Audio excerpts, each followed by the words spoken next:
నియోజకవర్గాల పునర్విభజన పైన రకరకాల చర్చలు జరుగుతున్నాయి. దక్షిణాదికి అన్యాయం జరుగుతున్నటువంటి ప్రచారం జరుగుతుంది. అంతేకాకుండా 2011 జనాభా లెక్కల ఆధారంగానే ఈ యొక్క నియోజకవర్గాల పునర్విభజన ఉంటుందని చెప్పేసి కూడా అంటున్నారు. దీనిపై మనతో మాట్లాడేందుకు బీజేపీ ఎంపీ రాజ్యసభ సభ్యులు లక్ష్మణ్ గారు ఉన్నారు. వారిని అడిగి మిగతా వివరాలు తెలుసుకునే ప్రయత్నం చేద్దాం. సార్, ఈ డిలిమిటేషన్ ప్రక్రియ ఏ విధంగా ఉండబోతుంది, ఎప్పుడు ప్రారంభమై ఎప్పుడు పూర్తి అయ్యేటువంటి అవకాశం ఉంది? చాలా స్పష్టంగా కేంద్ర హోంమంత్రి అమిత్ షా గారు నియోజకవర్గాల పునర్విభజన అంశం తెర మీదకి వచ్చినప్పుడు 2026 జనాభా ప్రాతిపదికనగా చేపట్టినట్లయితే దక్షిణాది రాష్ట్రాలకు తీరని అన్యాయం జరుగుతుందని చెప్పి దక్షిణాదికి సంబంధించినటువంటి ప్రాంతీయ పార్టీలు ఏదైతే ఆ రోజు దాని అభ్యంతరం వ్యక్తం చేశాయో ఆనాడు కూడా అమిత్ షా గారు చాలా స్పష్టంగా చెప్పారు. రేపు జరగబోయేటువంటి నియోజకవర్గాల పునర్విభజన విషయంలో మోదీ ప్రభుత్వం ఎట్టి పరిస్థితుల్లో కూడా ఏ ప్రాంతానికి అన్యాయం జరగకుండా మరి ఆ యొక్క నిష్పత్తికి ఉన్న సీట్ల నిష్పత్తికి అనుగుణంగా పెంచుతామని చెప్పినప్పటికీ కూడా వారు ససేమిరా అన్నారు, గగ్గోలు పెట్టారు. వారు రకరకాలుగా దాన్ని వక్రీకరించే ప్రయత్నం చేశారు. చివరికి ఇవాళ మోదీ ప్రభుత్వము అమిత్ షా చాలా స్పష్టంగా మేము ఏ ప్రాంతానికి అన్యాయం జరగకుండా ఉన్న సీట్లకు అనుగుణంగా 50% పెంచుతామని తీసుకున్న నిర్ణయం ఏదైతే ప్రతిపాదన ఉందో అది విపక్షాల ముందు పెట్టడం జరిగింది. ఎందుకంటే ఈ మహిళా రిజర్వేషన్లు ఏదైతే బిల్లు పాస్ చేశామో అది కూడా అతి కష్టం మీద మీకు తెలుసు.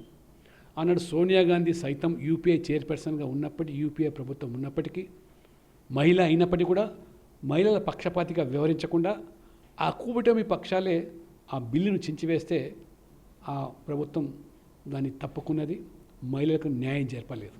కానీ మోదీ గారు వచ్చిన తర్వాత పట్టుబట్టి ఇవాళ మహిళలు కూడా సగభాగం ఈ సమాజంలో దేశంలో వారికి న్యాయం జరగాల, చట్ట సభలో కూడా వారు రావాల్సిన అవసరం ఉందని చెప్పి ఏ పార్టీలు అయితే ఆ రోజు అభ్యంతరం వ్యక్తం చేసే అడ్డుకున్నాయి వాళ్ళను కూడా ఒప్పించి మెప్పించి విధి లేని పరిస్థితుల్లో వాళ్ళు ముందుకు రావడం వల్లనే ఇవాళ మహిళల చట్టసభలో 33% రిజర్వేషన్ బిల్ ఆమోదమైంది. ఈ మహిళల రిజర్వేషన్ అమలు కావాలంటే ఈ యొక్క మరి పునర్విభజన దానికి ముడిపడి ఉంది కాబట్టి రెండు ఒకదానికొకటి ఆ రకంగా ముడిపడి ఉన్నది కాబట్టి దీనిని సునాయాసంగా ఈ ప్రాంతాలకు అన్యాయం జరగకుండా మహిళల చట్టసభలో రిజర్వేషన్ అమలు జరగాలంటే 50% పెంపుదల వల్ల ఇది సాధ్యమవుతుందని చెప్పి ప్రతిపాదన పెడితే కాంగ్రెస్ పార్టీ అంటే దక్షిణాదికి అన్యాయం జరుగుతుంది, ఉత్తరాది సీట్లతోనే బీజేపీ మరోసారి అధికారంలోకి రావాలనేటువంటి కుట్ర చేస్తుందని చెప్పేసి ఈరోజు కాంగ్రెస్ ఆరోపిస్తున్నటువంటి పరిస్థితి. ఇవాళ కాంగ్రెస్ కానీ రేవంత్ రెడ్డి గారు చేసే ఆరోపణలో పసలేదు. ఎందుకంటే ఇవాళ కొత్తగా మేము చేస్తుంది ఏమీ లేదు.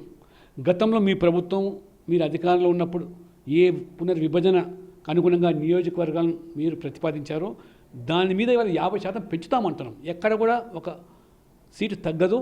పైపెచ్చు ఉత్తరాదిన ఎన్ని రాష్ట్రాల్లో ఏ శాతం పెరుగుతుందో అదే శాతం ఇక్కడ పెంచుతామని చెప్పి సమన్యాయం చేస్తూ ఉంటే ఇవాళ ఎందుకు వారు కంగారు పడుతున్నారో, ఎందుకు గుబులు పడుతున్నారో, ఎందుకు దడుచుకుంటున్నారో అర్థం. కేవలం ఇవాళ మహిళలను చట్టసభల్లో అడుగు పెట్టనీయకుండా అడ్డుకోవడమే తప్పితే పైపెచ్చు పెరుగుతున్నటువంటి నియోజకవర్గాలకు అనుగుణంగా ఎస్సీ ఎస్టీల సీట్లు కూడా పెరిగే అవకాశం ఉంది దేశవ్యాప్తంగా, రాష్ట్రాల్లో కూడా. అంటే మీరు ఎస్సీ ఎస్టీల ప్రాతినిధ్యం పెంపుదలను కోరుకోవటం లేదా? మహిళలు ఇవాళ చట్టసభలు రాకుండా ఉండడానికే మీరు ఈ రకంగా ఆరోపణలు చేస్తున్నారా? పసలేని ఆరోపణలు అని చెప్పి ఇవాళ మేము ప్రశ్నిస్తూ ఉన్నాం. 50% రిజర్వేషన్లను పెంచుతామని, సీట్లను పెంచుతామని చెప్పేసి మీరు అంటున్నారు. సో ఈ సీట్ల పెంపు ఏ విధంగా ఉంటుంది? రాష్ట్రాలను యూనిట్గా చేసుకుని ఉంటుందా, లేకపోతే ఓవరాల్గా పెంపు అనేది ఉంటుందా? అంటే ఇప్పుడు ఉన్నటువంటి సీట్లు లోక్సభ కానీ అసెంబ్లీ కానీ ఏ సంఖ్య అయితే ఉందో దాని మీద 50% సీట్లు పెంచుతారు. ఇప్పుడు ఇవాళ ఉదాహరణకు 17 ఎంపీలు తెలంగాణలో ఉన్నాయి. దాన్ని 50% పెంచితే 26కు వచ్చే అవకాశం ఉంది. 119 సీట్లు అసెంబ్లీకి ఉన్నాయి. అది పెరిగితే 179కి వచ్చే అవకాశం ఉంది. కాబట్టి 50% ఉన్న దాని మీద 50% పెంచుతాం. అదే మిగతా రాష్ట్రాలకు అదే పంతాలు పెంచుతున్నాం. కాబట్టి దీనిని 2026 జనాభా అనుగుణంగా చేసినట్టయితే మనకు అన్యాయం జరుగుతుందని చెప్పే పసిగట్టే ఇవాళ మోదీ గారు, అమిత్ షా గారు ఇది చాలా మరి చక్కటి నిర్ణయం తీసుకున్నారు. అది ప్రతిపాదిస్తే ఇవాళ మల్లికార్జున ఖర్గే ఇప్పుడు సమావేశంలో బిల్లు వద్దంటాడు, తర్వాత చూద్దాం మేలా అంటాడు. ఎందుకు మరి అర్థం కాదు. మహిళలు ఆలోచన చేయాలి, ఎస్సీ ఎస్టీ వర్గాలు ఆలోచన చేయాలి. ఇది కాంగ్రెస్ ఎందుకు అడ్డప్పుల్లా వేస్తున్నారో. ఇవాళ సీట్లు పెంచడం వల్ల సామాజిక న్యాయంలో భాగంగా ఆ సీట్లకు అనుగుణంగా ఎస్సీ సీట్లు పెరుగుతాయి, ఎస్టీ సీట్లు పెరుగుతాయి. మొదటిసారిగా చట్టసభల్లో 33% మహిళలు. ఫర్ ఎగ్జాంపుల్ ఇవాళ మహిళలు కూడా 33% ఏ విధంగా అంటే ఎస్సీలలో 33% సీట్లు, ఎస్టీలో 33% సీట్లు, జనరల్ సీట్లో కూడా 33% మహిళలకు ఇస్తారు. ఆ రకంగా హారిజాంటల్ ఈ యొక్క రిజర్వేషన్లు వారు మహిళలకు సీట్లు కేటాయింపు జరుగుతుంది. కాబట్టి ఈరోజు రేవంత్ రెడ్డి గారు పసలేని ఆరోపణలు చేస్తూ డీలిమిటేషన్ మీద కానివ్వండి, లేదా ఇవాళ ఈ యొక్క జనాభా అనుగుణంగా ఇవాళ 2011 జనాభా గణాంక వివరాలు దేనికి ఆలోచన వస్తుందంటే దానికి ఆధారంగా చేసుకొని సీట్లు కాదు, దాన్ని ఆధారంగా చేసుకొని రిజర్వేషన్ అమలు చేయడానికి. ఆ జనాభాను దృష్టిలో పెట్టుకొని మహిళలకు ఏ సీట్లు, ఎస్సీ ఎస్టీలకు ఏ సీట్లు కేటాయించాలని తప్పితే ఇతరత్ర కాదు. మన రాష్ట్రంలో జనాభాకు అనుగుణంగా పెరిగే సీట్లను దాన్ని డివైడ్ చేయడం వల్ల వచ్చేటువంటి సంఖ్య ఏదైతే జనాభా సంఖ్య ఉంటుందో ఆ జనాభా సంఖ్యకు అనుగుణంగా ఎటువంటి హెచ్చుతగ్గు లేకుండా మొత్తం అసెంబ్లీలు కానీ పార్లమెంటు కానీ రేపు పెరగబోతున్నాయి. 2011 జనాభాను ఆధారంగా చేసుకునే ఒక నియోజకవర్గాల పునర్విభజన ఉంటుంది, దీంతో నష్టం జరిగేటువంటి అవకాశం కూడా ఉందని చెప్పేసి చెప్తున్నటువంటి పరిస్థితి కాదు. 2011 జనాభా ఆధారంగా సీట్ల పునర్విభజన జరగదు. ఇవాళ ఉన్న సీట్ల మీద 50% పెంపుదల.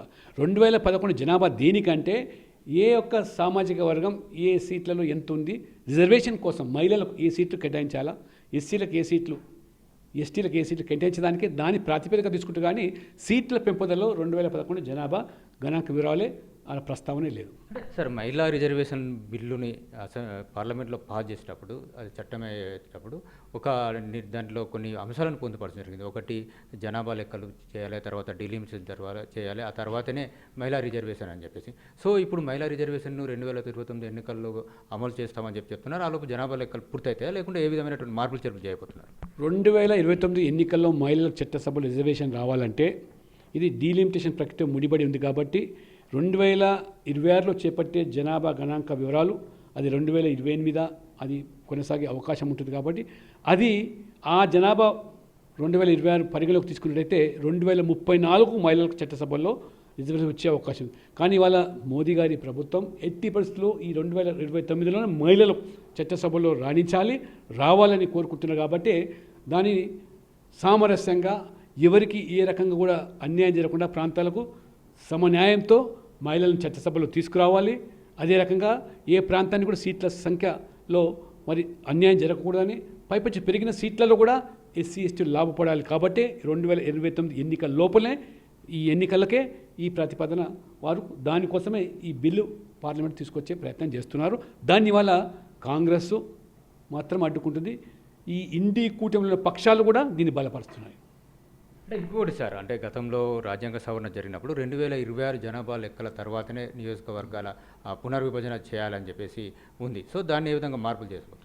2026 జనాభా గణాంక వివరాల తర్వాత చేయాలని లేదు, కానీ మహిళలకు రిజర్వేషన్ కల్పించాలి చట్టసభలో అని బిల్లు పాస్ అయింది. కానీ ఎప్పుడు చేయాలి, ఏం చేయాలంటే ఇవాళ త్వరితగతిన చేయాలి. కాబట్టి జనాభా ప్రాతిపదికన కాకుండా ఉన్న సీట్ల మీద 50% పెంచాలనే ఆలోచనకు ఇవాళ ప్రభుత్వం వచ్చింది. కాబట్టి ఆ ప్రతిపాదన ఈ పార్టీల ముందు పెట్టింది. ఆ ప్రతిపాదనలు కూడా ఇవాళ ఎందుకు అడ్డుకుంటున్నారో, ఎందుకు వద్దంటున్నారో దానికి జవాబు చెప్పలేని పరిస్థితి. కానీ ఇప్పుడు కాదు, కానీ తర్వాత మేలే చేద్దామంటున్నారు.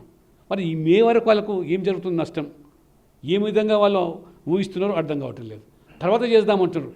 ఎందుకు తర్వాత చేయడానికి కారణాలు ఉన్నాయంటే కారణాలు ఏమీ లేవు. దాన్ని జాప్యం చేయాలి, వాయిదా వేయాలని కోరుకుంటున్నారు తప్పితే ఇతరత్ర వారికి ఏమాత్రం లేదు.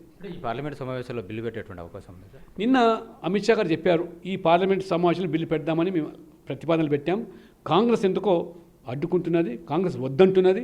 అయినా మేము పెట్టాలనేటువంటి మాకు మా ప్రయత్నం ఉంది, మా కృతనిశ్చయంతో ఉన్నామని చెప్పి వారు చెప్పారు. కాబట్టి రేపు తేలిపోతుంది ఇది పార్లమెంట్ సమావేశంలో పెట్టడానికి ఇవాళ కాంగ్రెస్ ముందుకొస్తుందా లేదా, ఏ రకంగా ఈ ప్రభుత్వం కూడా అది ఆ బిల్లును తీసుకురావడానికి ఏ రకమైన చర్యలు తీసుకుంటుందో తేలిపోతుంది. సార్, మీరు 1 నేషన్ 1 ఎలక్షన్ సంబంధించినటువంటి జేపీసీ మెంబర్గా ఉంటున్నారు. సో 2029 లోపు లేకుండా 2029లో జమిలీ ఎన్నికలు వచ్చేటువంటి అవకాశం ఉందా?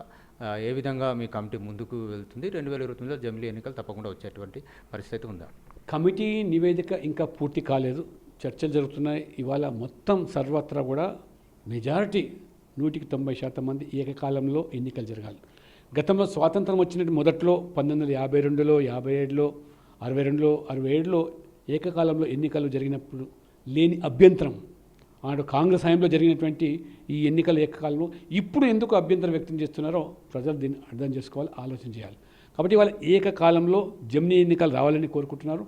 ఆ రకంగా ఇవాళ జమిలీ ఎన్నికలు కనుక నిజంగానే రేపు 29 ఎన్నికలకు వచ్చినట్టయితే ఖచ్చితంగా తెలంగాణలో అది భాగస్వామ్యం అవుతుంది. ఆ జమిలీ ఎన్నికల్లో అన్ని రాష్ట్రాలు ఒకేసారి కాకపోయినా కానీ విడతల వారీగా పార్లమెంట్తో పాటు కనీసం సగం రాష్ట్రాలైనా రేపు పార్లమెంట్తో ఎన్నికలు జరిగేదానికి అవకాశం ఉందని చెప్పి నేను భావిస్తా ఉన్నాను.